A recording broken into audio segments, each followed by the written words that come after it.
Hi everyone, मैं सत्यम आज फिर आपके सामने हाजिर हूँ द हिंदू का एक इंपॉर्टेंट एडिटोरियल लेकर। इस पर हम लोग कुछ डिस्कशन करेंगे और जानने का प्रयास करेंगे। आज का जो टाइटल है that is burden of proof on India and election integrity. Election की जो इंटीग्रिटी है ना, उस पर बहुत सारे सवाल उठाए जा रहे हैं, बहुत सारे लांछन लगाए जा रहे हैं नेता प्रतिपक्ष के द्वारा। तो उसी का जो बर्डन है ना इलेक्शन कमीशन पे, वो बहुत बड़ा है ना। वो बर्डन जो है वो बहुत बड़ा है। तो उसको कैसे प्रूफ किया जाए, उसी के बारे में आज का जो टॉपिक है वो दिया जा रहा है। The second title is very clear that only the choice of voters is secret, not whether they voted or not। बताया जा रहा है कि जो चॉइस है ना वोटर का, कि वो किसको वोट दे रहे हैं, सिर्फ इस बात को क्या है गोपनीय रखना है इलेक्शन कमीशन को। ये नहीं कि वो वोट दिए या नहीं दिए। This should not be secret. मतदाता का जो मत है ना वो किसके लिए था, यह सिर्फ गोपनीय होनी चाहिए, नॉट वेदर दे वोटेड और नॉट। तो ये एक अच्छा तरीका बताया जा रहा है कि जितने भी लांछन लगाए जा रहे हैं, जितने भी सवाल उठाए जा रहे हैं, इन सारे सवालों को अगर सुलझाना है, अगर इसका जवाब देना है, तो दिस इज द वेस्ट वे। आइए हम लोग तो एडिटोरियल की ओर अग्रसर करते हैं। साथ ही साथ हम लोग कॉम्प्रिहेंशन को भी देखेंगे, वर्ड्स को भी देखेंगे, स्ट्रक्चर्स को भी देखेंगे, और एक एक लाइन करके, एक एक शब्द को तोड़कर हम लोग समझने का प्रयास करेंगे। द लीडर ऑफ अपोजिशन, जो अपोजिशन के नेता, जो प्रतिपक्ष नेता, कहाँ पे, तो इन द लोकसभा में। कौन है, तो राहुल गांधी। उन्होंने क्या किया है, हैज मेड सीरियस एक्यूजेशंस, बहुत ही सीवियर एक्यूजेशंस किए, लांछन लगाए हैं, है ना, लांछन लगाए हैं। किसको लेकर, तो regarding the 2024 Haryana assembly election को लेकर। टर्निंग द स्पॉटलाइट, स्पॉटलाइट में जो अटेंशन है ना उसको टर्न करते हुए एक बार फिर से ऑन इलेक्शन इंटेग्रिटी, इलेक्शन की जो इंटेग्रिटी है, ऑनेस्टी को लेकर, in the world's largest democracy, दुनिया का सबसे जो बड़ा डेमोक्रेसी है ना, प्रजातंत्र है, वहाँ। एक एक लाइन करके समझते हैं कि the leader of opposition in the Lok Sabha, Lok Sabha में जो नेता प्रतिपक्ष हैं, कौन है, तो राहुल गांधी। उन्होंने क्या किया, सीरियस एक्यूजेशंस लगाए, है ना, बहुत सारी सीवियर लांछन लगाए। किसको लेकर, तो रिगार्डिंग 2024 का जो हरियाणा असेंबली इलेक्शन है उसको लेकर लांछन लगाए। जिससे क्या हुआ कि जो स्पॉटलाइट है ना एक बार फिर से टर्न कर दिया। जो स्पॉटलाइट है, जो अटेंशन है ना, उसको एक बार फिर से टर्न कर दिया। किसको लेकर अटेंशन था, तो इलेक्शन की जो इंटेग्रिटी है, इलेक्शन की जो इंटेग्रिटी है, जो ऑनेस्टी है, उसको लेकर। कहाँ पे, तो जो वर्ल्ड्स का लार्जेस्ट डेमोक्रेसी है, इंडिया में। Simple. At the very list, अगर कम से कम देखा जाए ना, कि उनका जो एनालिसिस है, उनका जो विश्लेषण है, हैज प्रूव्ड, यह साबित कर दिया है कि इंडियाज इलेक्टोरल रोल्स, इंडिया का जो इलेक्टोरल रोल्स है, इंडिया की जो मतदाता सूची है, आर इन मेस, वो क्या है, मिस में है, मतलब कंफ्यूजन में है, डिसऑर्डर में है, व्यवस्थित ढंग से नहीं है। Which the election commission of India, अब ये जो लांछन है ना, उसको इलेक्शन कमीशन ऑफ इंडिया जो है, which the election commission of India says, यह कहता है कि इसको फिक्स किया जा सकता है।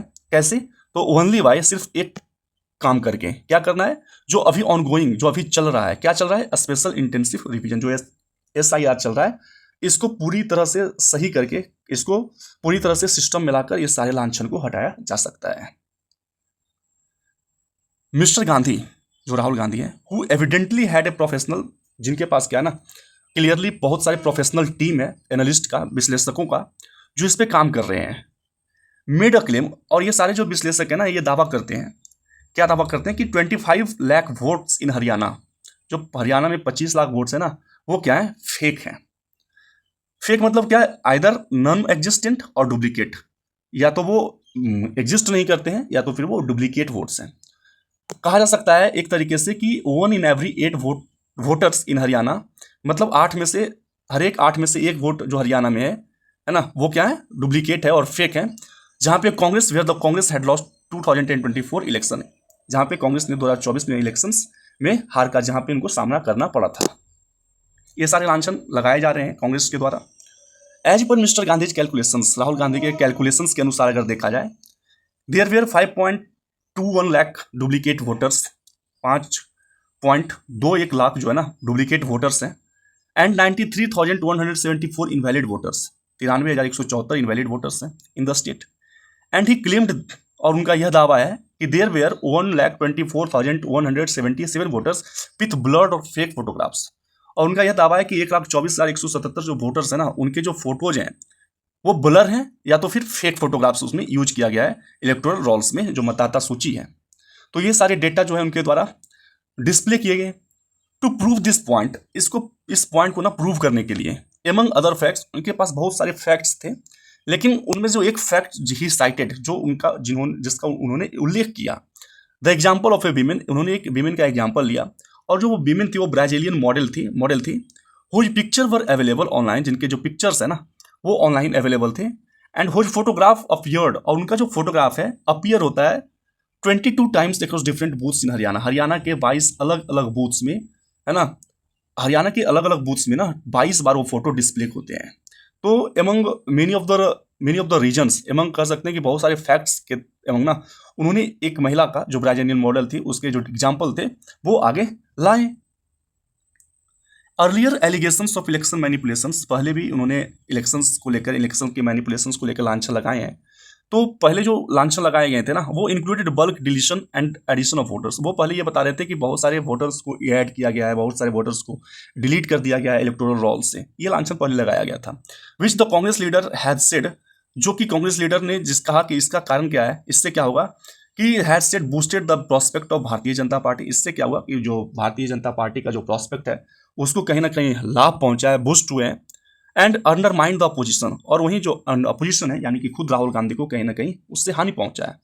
In this ECI is accused of colluding with the BJP, और इससे यह कहा गया कि कहीं ना कहीं जो इलेक्शन कमीशन ऑफ इंडिया है वो कहीं ना कहीं कोऑपरेट कर रहे हैं सीक्रेटली बीजेपी को, कहीं ना कहीं इलेक्शन कमीशन ऑफ इंडिया और जो बीजेपी है उनका मिली भगत चल रहा होता है। इन दिस डिफेंस, अब इसके बचाव में, है ना, election commission of India has marshalled, उन्होंने असेंबल किया है, मार्शल किया है सम टेक्निकल आर्ग्यूमेंट्स, कुछ तकनीकी आर्ग्यूमेंट्स, तथ्य को असेंबल किया है, अरेंज किया है, but they do not clear there, लेकिन जो एयर है ना, जो कन्फ्यूजन है इस तकनीकी टर्म से, उन्होंने कहीं भी इसको दूर करने का कोशिश नहीं किया है। Regardless of the merit of the Congress charges, इस बात को अगर छोड़ भी दिया जाए, है ना, कि कितनी मेरिट है, जो कांग्रेस के जो लीडर्स हैं वो इस बात को जो लांछन लगाए हैं इसमें कितना मेरिट है और कितना डिमेरिट है, इसको अगर छोड़ भी दिया जाए तो इसी आई ने कहीं भी इस प्रयास पे जोर नहीं दिया कि इस सारे जो एयर्स है, सारे जो कन्फ्यूजन है इसको दूर किया जाए।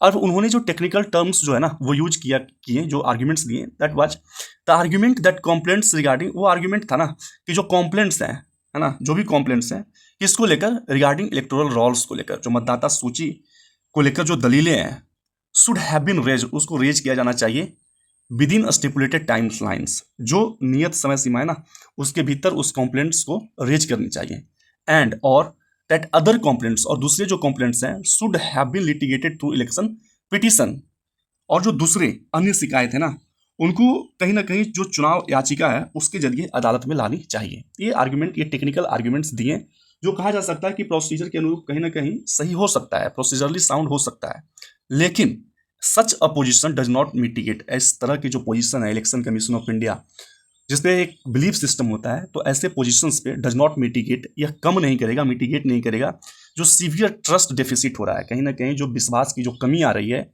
वो जो विश्वास की जो कमी वो फेस कर रहे हैं इलेक्शन कमीशन ऑफ इंडिया, तो ये सारी जो संकट है ना इसको इस तरह के टेक्निकल आर्ग्यूमेंट्स और टर्म्स कहीं ना कहीं उस सारे विश्वास को कम कर रहे हैं, और इनके द्वारा इलेक्शन कमीशन ऑफ इंडिया के द्वारा ऐसा कुछ भी प्रयास नहीं किया जा रहा है। The Congress charges are by themselves no conclusive proof of fraud, अब कांग्रेस का जो चार्ज है ना वो भी कंक्लूसिव तो नहीं है कि वो फ्रॉड हो रहा है, दो दे सर्टेनली डिमॉन्स्ट्रेट सिस्टेमिक फेल्यूर, लेकिन वो कहीं ना कहीं जो सिस्टेमिक फेल्यूर है ना उसको जरूर वो डिमॉन्स्ट्रेट कर रहे हैं। द ECI's डिफेंसिव रिस्पॉन्स, जो इलेक्शन कमीशन ऑफ इंडिया का जो डिफेंसिव रिस्पॉन्स है और इनका जो ओवरऑल टेंडेंसी है to reach wells of opaqueness in the election process add credence to the Congress charges in public perception. अब ECI का जिस तरह से वो डिफेंसिव हो रहे हैं, जिस तरह का उन्होंने डिफेंस किया, रिस्पॉन्स किया, और उनकी जो टेंडेंसी रही है किस तरह का, तो जो पारदर्शिता होनी चाहिए उस पर कुछ काम नहीं कर रहे हैं, लोग लांछन लगाए जा रहे हैं, सवाल उठाए जा रहे हैं, बट उसको दूर करने के लिए, पारदर्शी बनाने के लिए इनका जो रवैया रहा है वो कहीं ना कहीं लोगों में, है ना, इस बात की जो भनक है वो और बढ़ती जा रही है कि जरूर कुछ ना कुछ मिली भगत कहीं ना कहीं जो इलेक्शन कमीशन ऑफ इंडिया है वो जरूर पार्टिसिपेट कर रहे हैं, और वो कहीं ना कहीं कॉरपोरेट कर रहे हैं, साथ दे रहे हैं बीजेपी का। तो इस तरह के परसेप्शन जो है पब्लिक एरिना में और कहीं ना कहीं बढ़ता जा रहा है। The best way to prove that, अब इस सारे लांछन को ना प्रूव करने के लिए, that the people who seemingly appear multiple times, अब इस बात को प्रूव करने के लिए कि हाँ कुछ लोग जो लांछन लगाए जा रहे हैं कि कुछ लोग जो है ना वो मल्टीपल टाइम्स अपीयर हुए हैं ऑन द लिस्ट, लिस्ट में जो मतदाता सूची है did not actually vote multiple times, वो वास्तव में मल्टीपल टाइम्स वोट नहीं किए हैं, is to air the recording which is made at each booth. अब जो रिकॉर्डिंग हुआ है ना प्रत्येक बूथ पे, उसको क्या करना चाहिए, एयर करना चाहिए, उसको रिलीज करना चाहिए उस रिकॉर्डिंग को, कि हाँ मतदाता सूची में तो इनका नाम है बट वो सारे बूथ पे और बहुत सारे बूथ पे उन्होंने वोटिंग नहीं किया है। तो इसके लिए सबसे अच्छा तरीका क्या है कि जो रिकॉर्डिंग हुई है प्रत्येक बूथ पे उसको रिलीज करनी चाहिए। On the disingenuously ground of voters privacy, अगर ऑनेस्टली देखा जाए, डिसइंजेनियसली देखा जाए किसको लेकर, तो वोटर्स के प्राइवेसी और सिक्रेसी को लेकर the ECI has restricted access to the video footage. Election commission of India ने रिस्ट्रिक्ट किया है किस चीज को, वीडियो फुटेज को लेकर। Electoral rolls and other details of the electoral process in the recent past, पहले जब लांछन लगाए गए थे और विपक्ष के नेता ने विपक्ष के द्वारा यह बोला गया था कि आप फुटेज को पब्लिक में लाइए, पब्लिक अरीना में लाइए, तो उनके द्वारा इलेक्शन कमीशन ऑफ इंडिया के द्वारा पहले डिनाई किया गया था। The only thing secret about voting should be the vote itself. अब वोटिंग को लेकर ना जो सबसे सीक्रेट चीज होती है वो वोट होती है, कि वो किसको वोट दिए हैं। It should be secret only, कि मतलब कि मतदाता की मत जो है ना वो किसके लिए था, यह गोपनीय होना चाहिए सिर्फ। हु द वोटर्स आर, कि वोटर्स कौन है, एंड हु एक्चुअली वोटेड, और वास्तव में कौन वोट किया है, must be in public records, उसको पब्लिक रिकॉर्ड्स में अवश्य होना चाहिए। And the best way to allay fears, और ये सारी जो डर है ना उसको कम करने के लिए रिगार्डिंग द इलेक्टोरल प्रोसेस को लेकर, is to make all information, क्या करना है कि सारी जो इन्फॉर्मेशन हैं उनको पब्लिकली अवेलेबल करवाना चाहिए।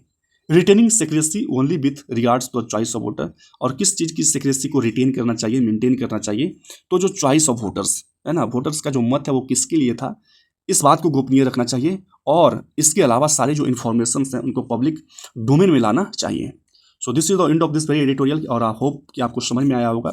The gist is very clear कि अपोजिशन बहुत सारे लांछन लगा रहे हैं ECI पे, और ECI इस लांछन को कम करने के लिए ऐसा कुछ भी कदम अभी तक नहीं उठाए हैं। बट द बेस्ट वे कि उनके पास जितने भी इन्फॉर्मेशन है इस बात के अलावा कि वो वोटर्स जो मतदाता है उसका मत किसके लिए था, इसके अलावा जितने भी इन्फॉर्मेशन हैं, जो रिकॉर्डिंग्स हैं प्रत्येक बूथ पे, उसको पब्लिक डोमेन में लाना चाहिए। और सारे जो सवाल हैं, जो बेबुनियाद सवाल अगर हैं, तो उनको फुलफिल करना चाहिए, उनका उत्तर देना चाहिए, उनका जवाब देना चाहिए।